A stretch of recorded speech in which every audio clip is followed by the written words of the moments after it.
এই যে কয়ের শিকারে কি আর কয় দীর্ঘিকারে কি, এই দুটোর বিষয়। একটা হলো ইয়েস নো কোশ্চেন, একটা ডব্লিউএস কোশ্চেন। ডব্লিউএস কোশ্চেন মানে হলো ইয়েস নো কোশ্চেনটা আমাদের বুঝতে, ইয়েস মানে হলো হ্যাঁ, নো মানে না, মানে যে প্রশ্নের উত্তরগুলো আমরা হ্যাঁ না দিয়ে করতে পারি সেইগুলোকে বলা ইয়েস নো কোশ্চেন বলা হয়। আর ডব্লিউএস কোশ্চেন মানে ওখানে আমাদের আরো অ্যান্সার লাগবে এক্সট্রা।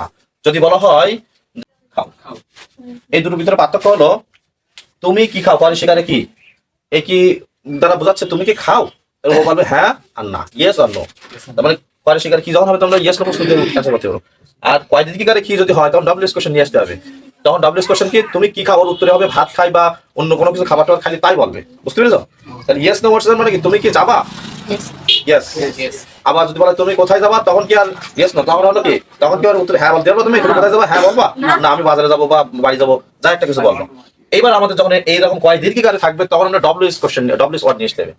এক্ষেত্রে আমরা এই প্রশ্নটার অ্যান্সার কি করতে পারি, আচ্ছা তুমি খাও, এটার ইংলিশ কি হবে বলো তো, তুমি খাও এর ইংলিশ কি হবে, ইউ ইট, ইউ ইট। এখন ইউ ইট, ঠিক আছে। এখানে আমাদের ইন্টারোগেটিভ যখন করতে হবে তখন কি করবো আমরা, সাবজেক্টের আগে অক্সিলারি ভার্ব ব্যবহার করতে হবে।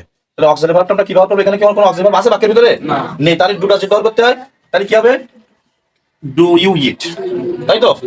তাহলে ডু ইউ ইট যখন হবে তখন এটা কি কি প্রশ্ন হচ্ছে, ইয়েস নো। অক্সিলারি ভার্ব তো শুনলে ইয়েস নো, কিন্তু আমাদের লাগবে হলো ডব্লিউএস।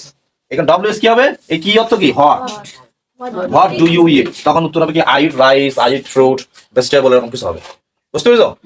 আর এই প্রশ্নটার অ্যান্সার কি হবে তাহলে, ডু ইউ ইট, বুঝতে পেরেছো বিষয়টা?